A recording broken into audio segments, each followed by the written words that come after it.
seekor ikan sepanjang sekitar 4 meter tiba-tiba terdampar di Pantai Pink, Lombok Timur. Tubuhnya panjang, pipih, berkilau keperakan, dan bentuknya sangat tidak biasa. Yang membuat penemuan ini langsung ramai, bukan cuma ukurannya. Ikan tersebut adalah oarfish, penghuni laut dalam yang selama bertahun-tahun dijuluki sebagai ikan kiamat karena dikaitkan dengan gempa bumi dan tsunami. Lalu, apakah kemunculannya di Pantai Pink benar-benar menjadi tanda bahwa sesuatu yang besar akan terjadi? Jawabannya justru cukup mengejutkan. Oarfish ditemukan dalam kondisi mati oleh seorang pengunjung Pantai Pink di Desa Sekaro, Kecamatan Jerowaru, Lombok Timur, Selasa pagi, 25 Agustus 2026, sekitar jam 7:30 WITA. Penemuan itu kemudian direkam dan menyebar di media sosial. Dalam video yang beredar, ikan tersebut terlihat dibawa oleh sejumlah anak bersama seorang pria dewasa. Tubuhnya yang panjang membuat siapapun yang melihat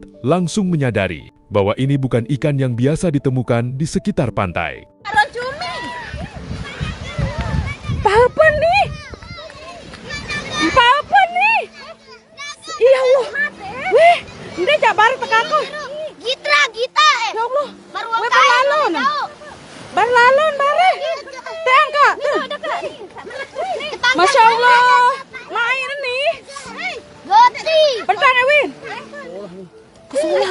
Ya Allah. Apa nih? Bisa jangan kami. Lagu berlalon bare. Oh, telin dia. Ara telinan. Iya. Bau kan. Berlalon bare. Tusong lo tuh bikin kita. Alah, ketajam. Tegan anu, ini tajam berlalon. Kira meter nih. 2 meter. Damang. Maran anu nundi. Kita ada tegan ada. Gota tulung Wah, maran nempak anu nih. Oarfish atau ikan dayung memang dikenal sebagai salah satu penghuni laut dalam yang sangat jarang terlihat manusia. Nah, dari sinilah cerita ikan kiamat bermula. Dalam budaya Jepang, oarfish dikenal dengan nama Ryuguno Sukai yang secara umum dikaitkan dengan utusan dari dunia laut. Kemunculan ikan ini kemudian dipercaya sebagian masyarakat sebagai pertanda akan terjadinya sesuatu yang besar, termasuk gempa atau tsunami. Kepercayaan tersebut semakin sering dibicarakan setelah beberapa oarfish ditemukan di Jepang menjelang gempa dan tsunami Tohoku pada 2011. Namun, ada satu hal penting yang sering terlupakan. Kemunculan oarfish belum terbukti bisa memprediksi gempa. Pada 2019, penelitian yang diterbitkan dalam Bulletin of the Seismological Society of America menganalisis ratusan laporan kemunculan ikan laut dalam di Jepang dan membandingkannya dengan kejadian gempa. Hasilnya, peneliti tidak menemukan hubungan waktu dan lokasi yang kuat antara kemunculan ikan-ikan tersebut dengan gempa. Artinya, menemukan oarfish terdampar di Pantai Pink tidak bisa dijadikan dasar untuk menyimpulkan bahwa gempa atau tsunami akan segera terjadi. Jadi, masyarakat tidak perlu panik hanya karena ikan ini muncul. Justru ada pertanyaan yang jauh lebih menarik. Mengapa ikan yang hidup jauh di bawah laut bisa sampai muncul di pantai? Oarfish memang terkenal sebagai penghuni laut dalam. Bentuk tubuhnya menyerupai pita panjang dan berkilau. Beberapa jenis bahkan dapat tumbuh hingga lebih dari 10 meter dan termasuk ikan bertulang terpanjang yang pernah dikenal. Jadi, oarfish sepanjang 4 meter yang ditemukan di Lombok sebenarnya belum mencapai ukuran maksimalnya. Inilah ibu-ibu nelayan. Wah, tang foto deh. Tenang. Aduh. Tenang. Tenang. Lambang bara. Ih, takut. Ih, aduh. Wow.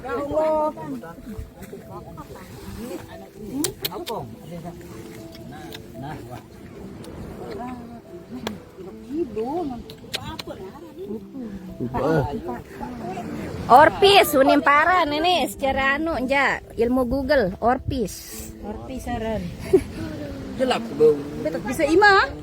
Oh, apa yang tidak bisa ima? Ini andang deh. Cuma gue lewat tendangan. Yang baru Susut tekan di pasir. Menurut pihak Dinas Kelautan dan Perikanan, kondisi lingkungan laut seperti perubahan suhu dan faktor oseanografi dapat memengaruhi kemunculan ikan laut dalam keperairan yang lebih dangkal. Tetapi penyebab pasti satu individu orfish bisa terdampar tentu membutuhkan penelitian lebih lanjut. Dan disinilah kisah Pantai Pink menjadi jauh lebih menarik. Daripada bertanya, apakah ikan ini membawa pertanda buruk? Pertanyaan ilmiahnya justru apa yang sedang terjadi di lingkungan laut tempat ikan ini hidup?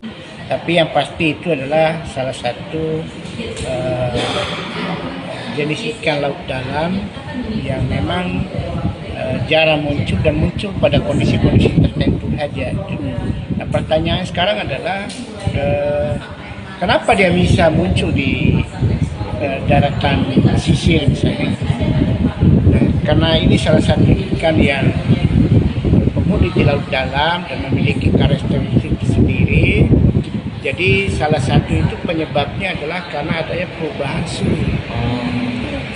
di dalam perairan. Laut bukanlah ruang yang diam. Suhu air berubah, arus bergerak, ketersediaan makanan berubah, kondisi lingkungan juga terus dipengaruhi berbagai faktor, termasuk perubahan iklim. Karena itu, ketika satwa yang biasanya berada jauh di bawah permukaan tiba-tiba muncul di pesisir, fenomena tersebut layak diamati. Bukan untuk menakut-nakuti masyarakat, tetapi untuk memahami laut dengan lebih baik. Apalagi sejumlah faktor seperti perubahan suhu, kondisi oseanografi, hingga fenomena iklim seperti El Nino disebut layak diteliti lebih lanjut. Namun, sekali lagi, faktor penyebabnya tidak bisa langsung disimpulkan hanya dari satu penemuan orfish. Ada pelajaran penting dari kejadian ini. Manusia memang sudah bisa menjelajah luar angkasa, menggunakan satelit untuk memantau bumi, bahkan mengembangkan teknologi yang semakin canggih. Tetapi ketika berbicara tentang laut dalam, masih banyak bagian yang belum benar-benar kita pahami. Orfish menjadi salah satu pengingatnya. Ikan yang selama ini dianggap misterius itu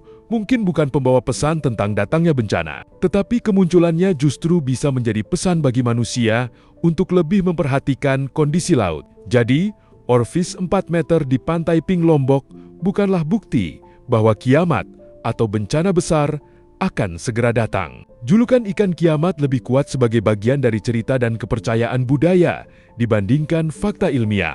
Namun, bukan berarti penemuannya tidak penting. Justru sebaliknya, satu ekor ikan laut dalam yang terdampar bisa membuka begitu banyak pertanyaan tentang kehidupan di bawah permukaan laut yang selama ini masih menjadi misteri. Karena mungkin yang sebenarnya sedang berbicara bukan ikan tersebut, melainkan laut yang sedang mengingatkan kita bahwa masih banyak rahasianya yang belum kita pahami.